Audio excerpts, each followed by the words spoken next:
बिस्मिल्लाहिर्रहमानिर्रहीम अस्सलाम वालेकुम वीवर्स। आपको चैनल में खुशामदीद कहते हैं। इससे प्रीवियस वीडियो में हमने प्रोग्रामिंग फंडामेंटल में जो प्रिंट एफ है और स्कैन एफ है उसको स्टडी किया था। तो उसमें हमने ये देखा था कि अगर हम प्रिंट एफ यूज़ करते हैं तो हम कैसे यूज़ कर सकते हैं और क्यों इसको यूज़ करते हैं, और स्कैन एफ के थ्रू हम इनपुट जब लेते हैं तो इनपुट किस तरह वेरिएबल के अंदर स्टोर होती है और कैसे हम उसको आगे यूज़ कर सकते हैं। तो आज हम इसी को आगे कंटिन्यू करते हैं। इसमें अब कंडीशनल स्टेटमेंट को भी हम यूज़ करते हैं कि कंडीशनल स्टेटमेंट जो है वो किस तरह वर्क करेगी। तो कंडीशनल स्टेटमेंट के अंदर हमारे पास ज़रूरत तब पेश आती है जब हमने कोई भी डिसीजन लेना होता है। लाइक मैं अगर कहता हूँ कि यूज़र ने नंबर जो है वो इंटर जो किया है, अगर number equal to not equal to zero हो तो ये वाला ऑपरेशन जो है असाइनमेंट ऑपरेटर वाला B is equal to A into A, ये वाला परफॉर्म हो जाए। तो यहाँ पर अगर मैं इफ़ इसमें लिख देता हूँ कि ए की वैल्यू जो है वो अगर A is equal to zero, अगर ग्रेटर देन ज़ीरो है तब ये वाला काम परफॉर्म हो जाए। तो मैं यहाँ पर ग्रेटर देन ज़ीरो लिख देता हूँ। तो अब ये वाली जो स्टेटमेंट है ये उसी वक्त रन होगी अगर हमारे पास ए की वैल्यू ग्रेटर देन ज़ीरो है। तो ग्रेटर देन ज़ीरो के केस में हमारे पास इसका स्क्वायर आ जाएगा ए का। अगर ग्रेटर देन ज़ीरो नहीं है, लेस देन ज़ीरो है, तो ये स्क्वायर परफॉर्म नहीं करेगा और यहाँ हमारे पास गार्बेज वैल्यू इसकी आ जाएगी। तो अब इसको रन करके देखते हैं। अब नंबर के अंदर मैं वैल्यू लाइक पहले नेगेटिव वैल्यू दे देता हूँ -6।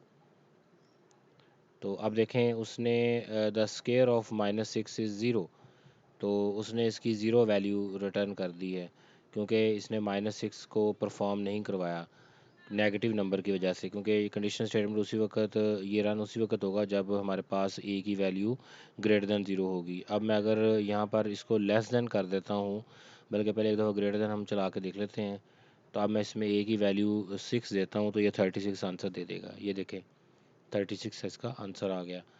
तो अब अगर मैं ये कंडीशन चेंज करता हूँ, लाइक इसको लेस कर दूँ, तो अब ये नेगेटिव का स्क्वायर लेगा। तो मैं अगर -6 इंटर करता हूँ तो ये देखिए उसका स्क्वायर आ गया 36। और अगर मैं इस केस के अंदर अब पॉजिटिव वैल्यू देता हूँ तो उसका आंसर जो है वो हमारे पास ज़ीरो ही आएगा। ये देखें the square of 6 is zero, क्योंकि इसने नेगेटिव पे अब रन होना है। ये हमारे पास कंडीशनल स्टेटमेंट है। सिंपल इफ़ मैंने भी यूज़ किया है। तो अगर आपने दो के दरमियान डिसीजन लेना हो तो फिर हम इफ़ एल्स यूज़ करते हैं कि अगर ये लेस देन हो तो फिर ये वाला स्टेटमेंट चल जाए, अगर लेस देन नहीं है उसके अलावा कोई और कंडीशन है तो उसके लिए फिर हम उसको कैसे रन कर सकते हैं।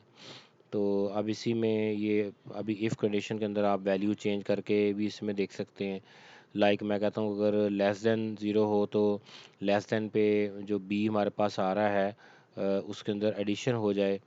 तो मैं रिज़ल्ट के लिए यहाँ पर जस्ट इसको रिज़ल्ट डिक्लेयर कर देता हूँ ताकि हमारे पास वैल्यू जो है वो जिस जस्ट रिज़ल्ट डिस्प्ले आ जाए, या आंसर या रिज़ल्ट उसको कह सकते हैं हम। तो अब इसके लिए मैं यहाँ पर, क्योंकि मेरे पास ये इंटीजर वैल्यू ही है, तो मैं यहाँ फॉर्मेट स्पेसिफाई डी ही दूंगा। तो यहाँ मैं जस्ट बी लिख देता हूँ। तो if A less than zero, तो लेस देन ज़ीरो हो तो ये नंबर जो है उसको नंबर के साथ ही ऐड कर दे। मतलब अगर लेस देन ज़ीरो हो तो यहाँ पर एल्स हम यूज़ कर लेते हैं। तो else B is equal to A asterisk A. तो अगर लेस देन ज़ीरो नहीं होगा तो फिर क्या करेगा, फिर उनको मल्टीप्लाई कर देगा। लेस देन ज़ीरो होगा तो दोनों को आपस में ऐड करके रिज़ल्ट दे देगा। अगर हमारे पास इसका जो वैल्यू है वो less than zero greater than zero हो जाए तो फिर उसका स्क्वायर ले लेगा। अब इसको हम रन करते हैं। तो अब देखें पहले मैं इसको लेस देन वाली वैल्यू देता हूँ -6। तो उसने क्या आंसर दे दिया -12, रिजल्ट इज इक्वल टू -12। तो दोनों को ऐड अप कर दिया। अगर मैं यहाँ पर 6 दूंगा तो ये उसका स्क्वायर ले देगा। तो मैं जस्ट के 6 देता हूँ तो ये देखें 36 आ गया, तो ये इसका स्क्वायर आ गया। तो ये हमारे पास इफ़ एल्स का रूल है कि अगर ये वाली कंडीशन ट्रू होती है, ट्रू के केस में ये स्टेटमेंट रन होगी, अगर ट्रू नहीं है तो एल्स के बाद वाली रन होगी। तो अगर आप इसको ज़्यादा नंबर ऑफ़ स्टेटमेंट करना चाह रहे हैं तो आप उसको यहाँ पर ब्रैकेट्स के अंदर यूज़ करेंगे। अगर आपके पास एक ही स्टेटमेंट है तो आप उसको ब्रैकेट ना भी यूज़ करें तो वो एक स्टेटमेंट तो डेफिनेटली रन होगी होगी। तो ये हमारे पास है इफ़ एल्स।